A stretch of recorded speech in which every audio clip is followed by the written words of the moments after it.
Hello दोस्तों, आज फिर हम आए हैं आपके पास एक नई कहानी लेकर।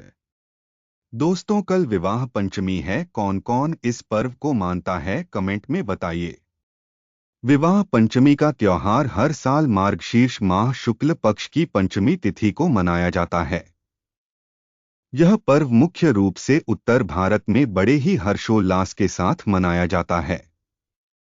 ऐसी मान्यता है कि भगवान राम ने इसी दिन शिव धनुष तोड़कर राजा जनक की पुत्री सीता को अपनी अर्धांगिनी बनाया था। इस दिन मंदिरों में विशेष पूजा पाठ किए जाते हैं। श्री रामचरितमानस के अनुसार त्रेता युग में महाराजा जनक ने अपनी पुत्री सीता के लिए उपयुक्त वर की तलाश हेतु स्वयंवर रचाया था। सीता के स्वयंवर में आए सभी राजा महाराजा जब भगवान शिव का धनुष नहीं उठा सके, तब ऋषि विश्वामित्र ने प्रभु श्री राम से आज्ञा देते हुए कहा, हे राम, उठो, शिवजी का धनुष तोड़ो और जनक का संताप मिटाओ। गुरु विश्वामित्र के वचन सुनकर श्री राम तत्पर उठे और धनुष पर प्रत्यंचा चढ़ाने के लिए आगे बढ़े। यह दृश्य देखकर सीता के मन में उल्लास छा गया। प्रभु की ओर देखकर सीता जी ने मन ही मन निश्चय किया कि यह शरीर इन्हीं का होकर रहेगा या तो रहेगा ही नहीं। माता सीता के मन की बात प्रभु श्री राम जान गए और उन्होंने देखते ही देखते भगवान शिव का महान धनुष उठाया। इसके बाद उस पर प्रत्यंचा चढ़ाते ही एक भयंकर ध्वनि के साथ धनुष टूट गया। यह देखकर सीता के मन को संतोष हुआ।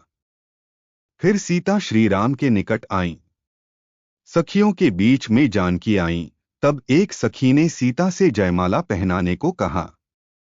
उस समय उनके हाथ ऐसे सुशोभित हो रहे थे मानो डंडियों सहित दो कमल चंद्रमा को देखते हुए जयमाला दे रहे हों। तब सीता जी ने श्री राम के गले में जयमाला पहना दी। यह दृश्य देखकर देवता फूल बरसाने लगे। नगर और आकाश में बाजे बजने लगे।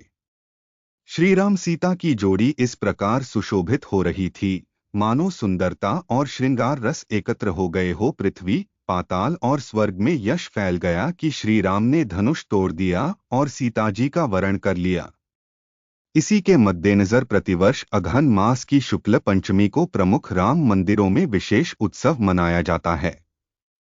मर्यादा पुरुषोत्तम श्री राम सीता के शुभ विवाह के कारण ही यह दिन अत्यंत पवित्र माना जाता है। भारतीय संस्कृति में राम सीता आदर्श दंपत्ति माने गए हैं।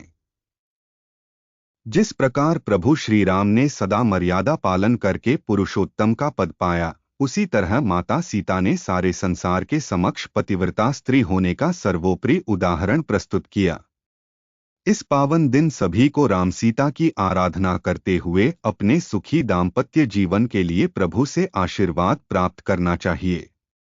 आज के दिन सारे राम मंदिरों में यहाँ एक उत्सव की तरह मनाया जाता है और राम सीता की शादी को हर्षोल्लास से मनाते हैं।